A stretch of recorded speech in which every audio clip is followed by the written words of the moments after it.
Pemirsa, untuk bisa mengetahui bagaimana kondisi saat ini di Gaza, Palestina, termasuk juga mengetahui apa dampak dari tewasnya Ismail Haniyeh ini bagi masyarakat yang ada di Gaza yang memperjuangkan kemerdekaannya.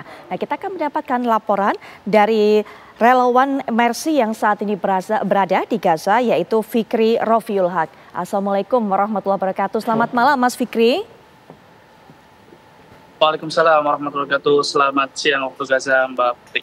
Baik, Mas Fikri, bisa digambarkan bagaimana kondisi di Gaza saat ini, terutama setelah semua warga yang ada di sana mengetahui bahwa pimpinan Hamas yang tentunya mereka sangat respect, mereka hormati, ini tewas. Ya baik, memang setelah kematian pemimpin tertinggi Hamas yaitu Ismail Haniyeh pada Rabu kemarin di ibu kota Iran, ini memang membuat warga Gaza berduka cita atas meninggalnya beliau, karena memang beliau adalah salah satu pejuang yang terus memproklamasikan kemerdekaan Palestina dan memperjuangkan tanah jalur Gaza dari para penjajah Zionis Israel. Dan untuk kondisi di jalur Gaza sendiri sebenarnya tidak berubah. Israel masih terus melakukan serangan-serangan ke beberapa titik yang ada di jalur Gaza. Bahkan informasi yang kami dapatkan, Israel kembali membom sekolah UNRWA yang ada di daerah Sheikh Ridwan di Gaza City, sehingga mengakibatkan 10 orang meninggal. Dan ini kali keduanya Israel melakukan serangan ke sekolah tersebut, di mana pada Sabtu 3 Agustus kemarin Israel juga membom sekolah tersebut di lokasi yang sama, sehingga mengakibatkan 15 orang meninggal, sehingga total korban yang meninggal dari sekolah tersebut ada 25 orang sejak 2 kali serangan Israel terhadap sekolah UNRWA yang ada di daerah Sheikh Ridwan.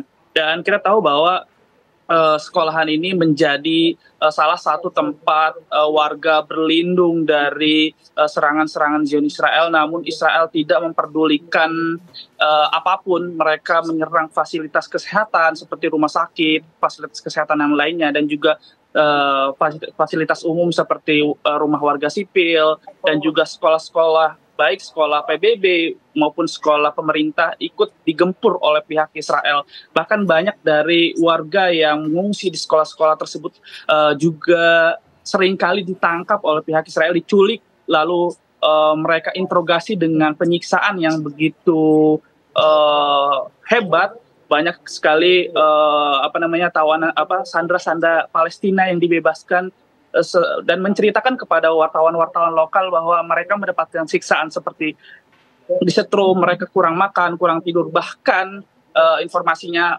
banyak pelecehan seksual yang dilakukan oleh pihak Israel di penjara-penjara Israel yang ada di Israel.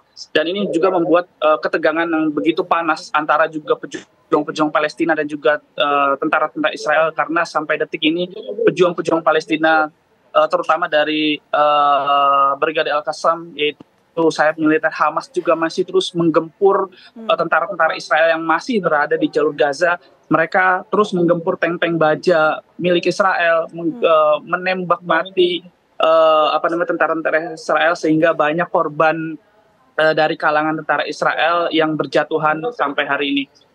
Baik, Mas Fikri, apa dampak moral yang dirasakan oleh warga Gaza dengan tewasnya pimpinan Hamas ini, Ismail Haniyeh? Apakah semakin membuat mereka termotivasi untuk terus memperjuangkan hak merdekanya, atau seperti apa yang bisa Anda ceritakan?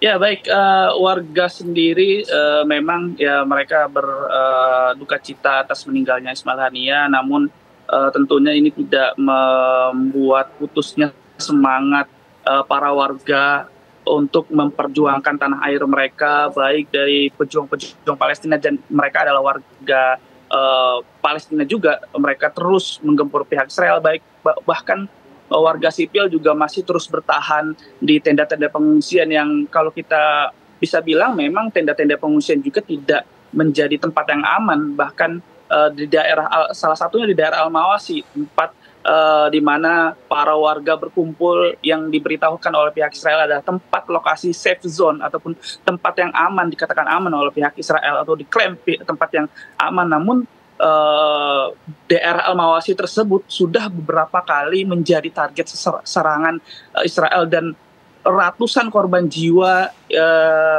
juga berjatuhan dari daerah Al-Mawasi tersebut. Dan tentunya masyarakat Gaza sekali lagi tidak putus harapan, karena mereka tahu bahwa ketika gugurnya salah satu pejuang mereka, maka nanti akan melahirkan ribuan pejuang-pejuang lainnya yang akan terus bersuara membebaskan tanah air mereka, dan mereka ingin tanah air mereka, terutama jalur Gaza, dirampas oleh para penjajah Zionis Israel. Baik, Mas Fikri tadi mengatakan semakin banyak sekolah-sekolah yang diserang oleh Israel, hancur luluh lantak, bahkan ada sekolah yang diserang sampai berkali-kali, lebih dari sekali, padahal itu menjadi tempat berlindung warga yang ada di sana. Artinya semakin sedikit tempat bernaung bagi warga. Bagaimana kehidupan mereka akhirnya? Silakan dijelaskan kepada kami. Ya, baik. Kalau pantauan kami dari Al Jazeera mengatakan bahwa ada lokasi 84% ya itu menjadi lokasi untuk melakukan evakuasi. Artinya hanya tersisa sekitar 17% saja dari luasnya jalur Gaza itu sekitar 360 km persegi.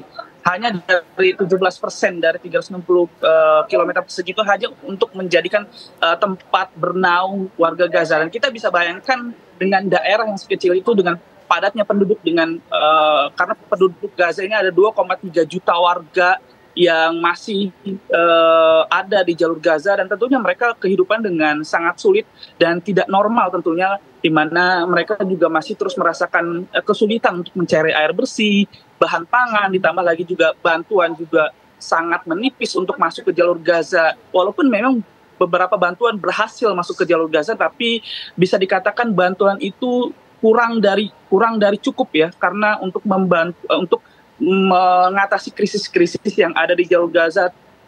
Belum lagi banyak warga juga yang terjangkit penyakit menular, seperti ada 1,1 juta warga yang terjangkit penyakit menular, 71.000 lainnya mengidap hepatitis, dan saat ini banyak anak-anak kecil yang mengidap penyakit kulit.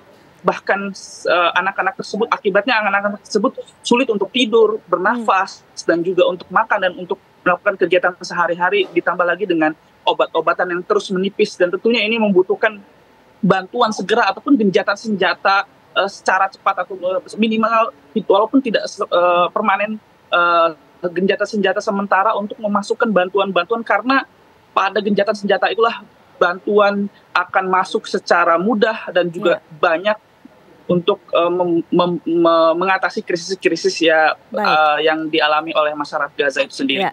Baik, Mas Fikri, terima kasih sekali sudah berbagi cerita dengan kami. Rasa duka cita kami yang mendalam, doa kami juga yang mendalam kepada semua warga Gaza yang ada di sana yang harus kehilangan tentunya nyawanya akibat serangan-serangan Israel. Dan juga tadi Mas Fikri sudah bercerita mengalami penyiksaan dan semuanya. Semoga harapan kita semua bisa terwujud. Insya Allah. Mas Fikri, sekali lagi terima kasih jaga kondisi di sana. Dan wassalamualaikum warahmatullahi wabarakatuh.